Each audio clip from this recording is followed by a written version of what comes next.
भगवान के पास वापस जाएं। प्रभुपाद ग्रह प्रणाली की विविधता back to godhead volume 03 P17 1960 ब्रह्म संहिता के 5वें अध्याय में भौतिक जगत के भीतर भी विभिन्न ग्रहों की व्यवस्था का वर्णन है।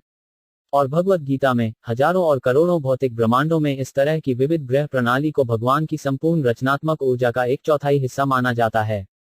भगवान की रचनात्मक ऊर्जा का प्रमुख 3/4 हिस्सा परव्योम या वैकुंठ लोक नामक आध्यात्मिक आकाश में प्रकट होता है।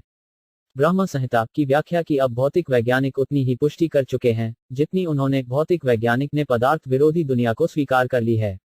हमने बैक टू गॉडहेड 20 मार्च 60 के अंतिम अंक में भौतिक विरोधी दुनिया के बारे में चर्चा की है और इस लेख में हम भौतिक ब्रह्मांडों के भीतर भिन्न भिन्न ग्रह प्रणाली के बारे में कुछ विचार देने का प्रयास करेंगे।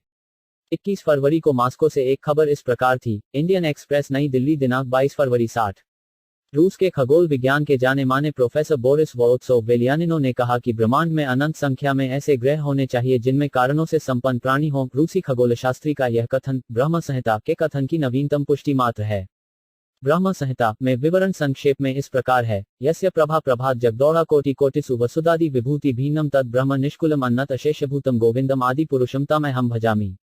जैसा कि ऊपर उल्लेख किया गया है, ब्रह्म संहिता के अनुसार न केवल अनंत संख्या में ग्रह हैं, जैसा कि रूसी खगोलशास्त्री ने पुष्टि की है, बल्कि अनंत संख्या में ब्रह्मांड भी हैं। और इन सभी अनंत ब्रह्मांडों में उनके अनंत ग्रहों की संख्या के साथ तैर रहे हैं और गोविंदा भगवान श्री कृष्ण के दिव्य शरीर से निकलने वाले ब्रह्म तेज से उत्पन्न होते हैं, जो कि ब्रह्मांड के पीठासीन देवता ब्रह्मा द्वारा पूजे जाते हैं, जहां हम रह रहे हैं। रूसी खगोलशास्त्री इस बात की भी पुष्टि करते हैं कि सभी ग्रह, जिनके बारे में अनुमान लगाया गया है कि वे लगभग 10 करोड़ ग्रामों से कम नहीं हैं। और ब्रह्म संहिता में कहा गया है कि अनंत ब्रह्मांडों में से प्रत्येक में अनंत संख्या में विभिन्न प्रकार के ग्रह हैं। खगोलशास्त्री के विचार का समर्थन जीवविज्ञानी प्रोफेसर व्लादिमीर अल्पाटोव ने किया था। उनके अनुसार उपर्युक्त में से कुछ ग्रह पृथ्वी के अनुरूप विकास की स्थिति में पहुंच गए थे। रिपोर्ट में यह भी शामिल है, ऐसा हो सकता है कि पृथ्वी के समान जीवन ऐसे ग्रहों पर फला फूला। रसायन विज्ञान के डॉक्टर निकोलाई ज़िरोव ने अन्य ग्रहों पर वातावरण की समस्या को कवर करते हुए बताया कि मंगल ग्रह के जीव, उदाहरण के लिए, शरीर के कम तापमान के साथ सामान्य अस्तित्व के लिए खुद को बहुत अच्छी तरह से अनुकूलित कर सकते हैं। उन्होंने कहा कि उन्होंने महसूस किया कि मंगल ग्रह के वायुमंडल की गैसीय संरचना उन प्राणियों के जीवन को बनाए रखने के लिए काफी उपयुक्त थी जो इसके अनुकूल हो गए हैं। ग्रहों की विभिन्न किस्मों में जीवों की इस अनुकूलन क्षमता का वर्णन ब्रह्म संहिता में विभूति भिन्न के रूप में किया गया है, अर्थात ब्रह्मांड के भीतर असंख्य ग्रहों में से प्रत्येक एक विशेष प्रकार के वातावरण से संपन्न है और वहां के जीव पूरी तरह से उन्नत हैं। जीवन के बेहतर वातावरण के कारण विज्ञान और मनोविज्ञान में विभूति का अर्थ है विशिष्ट शक्ति और भिन्नम का अर्थ है भिन्न भिन्न। जो वैज्ञानिक बाह्य अंतरिक्ष का पता लगाने का प्रयास कर रहे हैं और यांत्रिक व्यवस्था द्वारा अन्य ग्रहों तक पहुंचने की कोशिश कर रहे हैं, उन्हें यह निश्चित रूप से पता होना चाहिए कि पृथ्वी के वातावरण के अनुकूल जीव अन्य ग्रहों के वायुमंडलीय प्रभाव में मौजूद नहीं हो सकते हैं। ऐसे में चंद्रमा, सूर्य या मंगल की कक्षा में प्रवेश करने का प्रयास, क्योंकि वे इन विशेष ग्रहों में प्रवेश करने के लिए उत्सुक हैं, उन ग्रहों में प्रचलित विभिन्न वातावरण के कारण मनुष्य का पूरी तरह से एक व्यर्थ प्रयास होगा जो वर्णित है ब्रह्म संहिता में विभूति भिन्न के रूप में। व्यक्तिगत रूप से कोई भी अपनी इच्छानुसार किसी भी ग्रह में जाने का प्रयास कर सकता है, लेकिन यह किसी व्यक्ति विशेष के मन में मनोवैज्ञानिक परिवर्तनों से ही संभव है। मन भौतिक शरीर का केंद्र है। भौतिक शरीर की क्रमिक विकास प्रक्रिया कमोबेश मन में मनोवैज्ञानिक परिवर्तनों पर निर्भर करती है। कृमि की शारीरिक बनावट का तितली में परिवर्तन और चिकित्सा विज्ञान की आधुनिक उन्नति में पुरुष के शरीर को स्त्री में बदलना या इसके विपरीत, यह सब कमोबेश मन के मनोवैज्ञानिक परिवर्तन पर निर्भर करता है। भगवत गीता में कहा गया है कि मृत्यु के समय यदि कोई व्यक्ति अपने मन को भगवान श्री कृष्ण के व्यक्तित्व के रूप पर केंद्रित करता है और इस प्रकार अपने शरीर को त्याग देता है, ऐसा व्यक्ति तुरंत भौतिक विरोधी दुनिया में आध्यात्मिक अस्तित्व में प्रवेश करता है। इसका अर्थ यह है कि जो कोई भी भक्ति सेवाओं में निर्धारित नियमों के पालन द्वारा मन के भौतिक परिवर्तन से भगवान के आध्यात्मिक रूप में परिवर्तन के लिए लगातार अभ्यास करता है, वह आसानी से सामग्री विरोधी आकाश में भगवान के राज्य को प्राप्त कर सकता है और इसमें कोई संदेह नहीं है यह।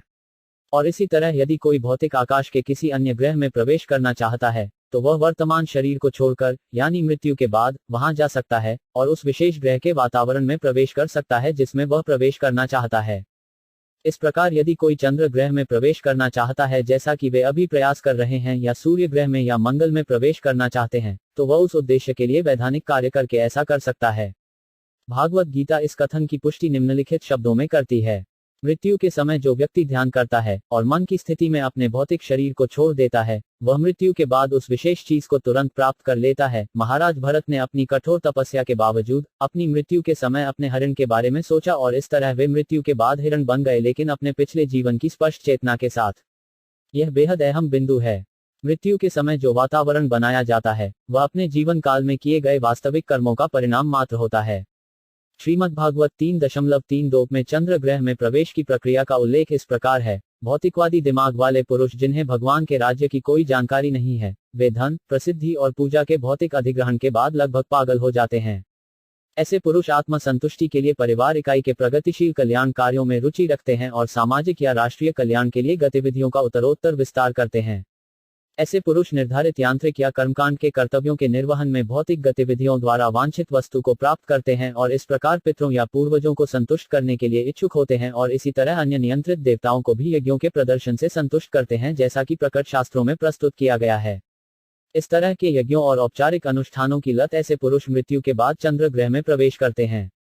जब किसी व्यक्ति को चंद्रमा की वायुमंडलीय परिस्थितियों में पदोन्नत किया जाता है तो उसे सोमरसा, एक दिव्य पेय पीने का आनंद लेने के लिए आवश्यक शक्ति मिलती है। चंद्र ग्रह एक ऐसा स्थान है जहां चंद्र जैसे देवता प्रमुख देवता हैं। यहाँ जीवन का वातावरण और सुविधाएं उससे कहीं अधिक आरामदायक और लाभप्रद हैं जो हमें यहाँ उपयोग करने के लिए मिली हैं। और वहां पहुंचकर यदि कोई व्यक्ति अन्य बेहतर ग्रहों में पदोन्नति पाने के अवसर का उपयोग नहीं करता है तो उसे नीचा दिखाया जाता है और उसे इस ग्रह या पृथ्वी जैसे किसी अन्य समान पर फिर से आने के लिए बनाया जाता है। और ऐसे भौतिकवादी व्यक्ति, भले ही वे सर्वोच्च ग्रह प्रणाली को प्राप्त कर लेते हैं, निश्चित रूप से ब्रह्मांडीय अभिव्यक्ति के समय समय पर सामान्य गायब होने के समय खुद को नष्ट कर लेते हैं। जहां तक आकाश में ग्रह प्रणाली का संबंध है, परव्योम में असीमित संख्या में वैकुंठ हैं और अनुपात यह है कि भगवान की आंतरिक शक्ति का प्रकटीकरण यानी आध्यात्मिक आकाश भौतिक आकाश की तुलना में 3 गुना अधिक है। बाह्य ऊर्जा द्वारा निर्मित गरीब भौतिकवादी ऐसे स्थान पर राजनीतिक समायोजन में व्यस्त हैं जो ईश्वर के मूल्यांकन में सबसे महत्वहीन है। इस पृथ्वी ग्रह की क्या बात करें, ऊपर और नीचे असंख्य ग्रहों के साथ पूरे ब्रह्मांड की तुलना एक बैग में पैक सरसों के बीच सरसों के एक दाने से की जाती है। ऐसा बेचारा भौतिकवादी यहाँ आराम से रहने की योजना बनाता है और इस प्रकार मानव जीवन की सबसे मूल्यवान ऊर्जा को उस चीज में बर्बाद कर देता है जो कभी पूरी नहीं होती है। उस योजना में समय बर्बाद करने के बजाय आध्यात्मिक जीवन की उच्च सोच के साथ व्यवसाय को एक सादा और सरल जीवन बनाने से पथभ्रष्ट मनुष्य को शाश्वत अशांति से बचाया जा सकता है जो कि पदार्थ का उपहार है। भले ही एक भौतिकवादी विकसित भौतिक सुविधाओं का आनंद लेना चाहता है, वह खुद को अन्य कई भौतिक ग्रहों में स्थानांतरित कर सकता है जहां वह अधिक से अधिक उन्नत भौतिक सुखों का अनुभव कर सकता है। जीवन की सबसे अच्छी योजना यह है कि इस शरीर को त्याग कर निश्चित रूप से आध्यात्मिक आकाश में वापस जाने के लिए खुद को तैयार किया जाए, लेकिन फिर भी यदि कोई भौतिक सुविधाओं का सबसे अधिक आनंद लेना चाहता है तो वह खुद को दूसरे ग्रहों में स्थानांतरित कर सकता है, न कि चंचल स्पुतनिकों के माध्यम से, जो केवल बचकाना मनोरंजन है, लेकिन मनोवैज्ञानिक प्रभावों से और रहस्यवादी शक्तियों द्वारा आत्मा को स्थानांतरित करने की कला सीखना। योग प्रणाली भी भौतिकवादी है क्योंकि यह शरीर के भीतर वायु की गति को नियंत्रित करना सिखाती है। आध्यात्मिक चिंगारी, आत्मा शरीर के भीतर हवा पर तैर रही है और सांस छोड़ना उस हवा की तरंगें हैं जो आत्मा को समाहित करती हैं। इसलिए योग प्रणाली ऐसी वायु को नियंत्रित करने की एक भौतिकवादी कला है जिसे योग के अभ्यास से पेट से नाभि तक, छाती से कॉलरबोन तक, कॉलरबोन से नेत्रगोलक तक और नेत्रगोलक से सेरिबैम तक रखा जा सकता है। और सेरिबैम से विशेषज्ञ योगी अपनी आत्मा को अपनी इच्छानुसार किसी भी ग्रह तक पहुंचा सकता है।